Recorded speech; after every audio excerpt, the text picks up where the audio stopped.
Bismillahirrahmanirrahim. Assalamualaikum warahmatullahi wabarakatuh. Sebelumnya perkenalkan, nama saya Wafik Azizah dengan NIM 213131013 dari kelas PIAUD 6A. Baik, di sini saya akan mempresentasikan mengenai gangguan sosial emosional pada anak usia dini untuk memenuhi tugas UTS mata kuliah pendidikan inklusi. Nah, topik yang saya akan sampaikan yaitu mengenai pengertian perkembangan sosial emosional anak usia dini, selanjutnya pengertian gangguan sosial emosional anak usia dini, contoh perilakunya, dan cara menangani gangguan sosial emosional pada anak usia dini. Menurut Harlock, tahun 1978 halaman 250 mengatakan bahwasanya perkembangan sosial adalah kemampuan seseorang dalam bersikap atau berperilaku dalam berinteraksi dengan unsur sosialisasi di masyarakat yang sesuai dengan tuntunan sosial. Perkembangan sosial merupakan pencapaian kematangan dalam hubungan sosial. Kemampuan sosial anak dapat diperoleh dari berbagai kesempatan dan pengalaman bergaul dengan orang-orang di lingkungannya. Kebutuhan berinteraksi dengan orang lain telah dirasakan sejak usia 6 bulan, ketika anak sudah mampu mengenal lingkungannya. Perilaku sosial emosional adalah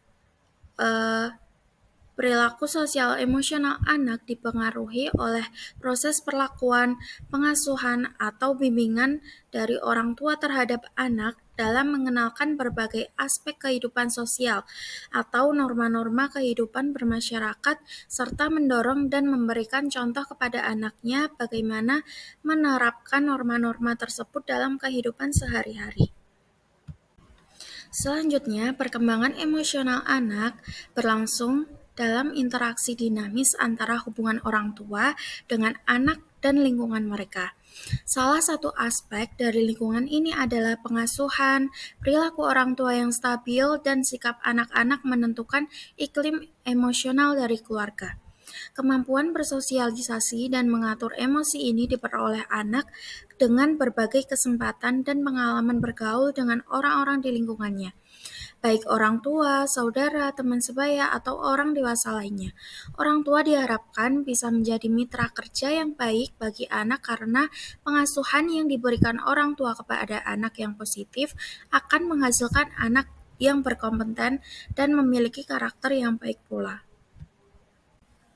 Apabila lingkungan dalam keluarga kurang memberikan kenyamanan pada anak, seperti perlakuan orang tua yang kasar, sering memarahi, tidak mempedulikan anak, tidak memberikan bimbingan, teladan, pengajaran, atau pembiasaan terhadap anak dalam menerapkan norma-norma, baik agama maupun tata krama, maka akan menghasilkan anak yang kurang baik dalam perilakunya.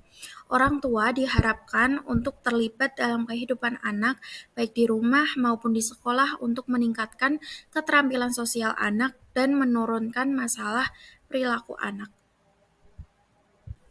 Sedangkan yang dimaksud dengan gangguan sosial emosional anak itu merupakan suatu keadaan yang membuat anak mengalami kesulitan dalam mengontrol emosinya, dan anak cenderung kesulitan juga apabila beradaptasi pada lingkungan baru.